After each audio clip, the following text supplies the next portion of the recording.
মেয়েদের ওয়ানডে বিশ্বকাপে নিজেদের প্রথম আসরের মতো এবারও ৮ দলের মধ্যে ৭ নম্বরে থেকে মিশন শেষ করেছে টাইগ্রেসরা। একমাত্র জয়টি এসেছে র্যাঙ্কিংয়ে বাংলাদেশের নিচে থাকা পাকিস্তানের বিপক্ষে। তবে ইংল্যান্ড ও দক্ষিণ আফ্রিকার মতো শক্তিশালী দলের বিপক্ষে হাড্ডাহাড্ডি লড়াই করে জয়ের খুব কাছে গিয়েও হেরেছে টাইগ্রেস দল। আর সমমানে শ্রীলঙ্কার বিপক্ষে নিশ্চিত জয় হাতছাড়া করেছে বাংলাদেশ। এই ম্যাচগুলো জিতলে হয়তো সেমিফাইনালে যেত লাল সবুজ দল। নিয়মিত না খেলার কারণে এমনটি হয়েছে বলে জানালেন অধিনায়ক। বিশ্বকাপের আগে প্রায় ৫ মাস কোনো ওয়ানডে খেলেনি মেয়েরা।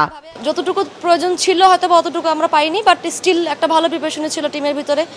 কিন্তু ইন্টারন্যাশনাল না খেলার একটা তো ঘাটতি সবসময় দেখা যায়, এবং এই স্টেজগুলোতে বড় টুর্নামেন্টগুলোতে যখন আপনি বলবেন এইসব টাফ সিচুয়েশনগুলোতে কীভাবে ওভারকাম করতে হয় বা নার্ভ ধরে আসলে পারফরমেন্স করা, টিমটাকে ওইখান থেকে বের করে নিয়ে আসা, আমি বলবো এক্সপিরিয়েন্স আমাদের ভিতরে এখন অনেক ঘাটতি আছে। যা আমার অফ ফর্মটা আসলে দলকে বেশি আমার কাছে মনে হয়েছে ভুগাইছে বেশি।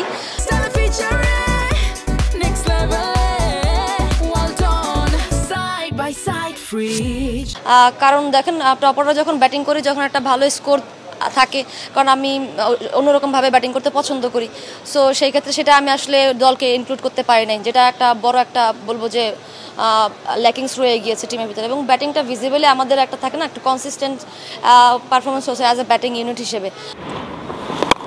এবারের আসরে বাংলাদেশের ফিল্ডিং ব্যর্থতা ছিল চোখে পড়ার মতো। তবে বাংলাদেশের ব্যাটাররা হাফ সেঞ্চুরি করেছেন ৭টি, যা টুর্নামেন্টে তৃতীয় সর্বোচ্চ। এত 50 হলো কেউই সেঞ্চুরি করতে পারেননি। দক্ষিণ আফ্রিকার বিপক্ষে স্বর্ণার ৩৪ বলে 50 বাংলাদেশের ইতিহাসে দ্রুততম। সুপ্তাপু রেগুলার রান করেছেন এবং বলবো শোভানা খুব ভালো করেছেন। দু একটা ম্যাচে ইন্ডিভিজুয়ালি কিছু কিছু ছোট ছোট ক্যামিও ছিল।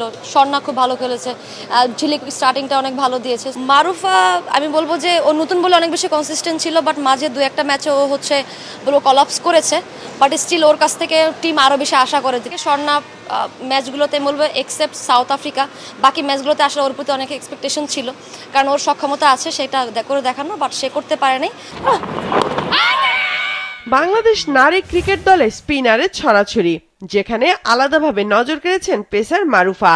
তার সুইং প্রতিপক্ষ শিবিরে আতঙ্ক ছড়িয়েছে। 5 ম্যাচে নিয়েছেন 6 উইকেট। ভালো লাগছিল, কারণ অনেক দিন ধরে আমি ওইরকম উইকেট পাচ্ছিলাম না, তো ওইখানে গিয়ে ভালো একটা শুরু করছিলাম, তো অনেক ভালো লাগছিল। তাদের কাছে একটাই চাওয়া পাওয়া, তারা যেভাবে আমাদের কাছ থেকে আশা করছিল হয়তো বা আমরা সেটা দিতে পারি নাই। তবে আমরা ডে বাই ডে অনেক ভালো ইমপ্রুভ করতেছি। এবারের আসরে প্রাইজ মানি প্রায় 4 গুণ বাড়িয়েছে আইসিসি, যে কারণে একটি জয় পেলেও প্রায় 7 কোটি টাকা অর্থ পুরস্কার পেয়েছে বাংলাদেশ নারী ক্রিকেট দল।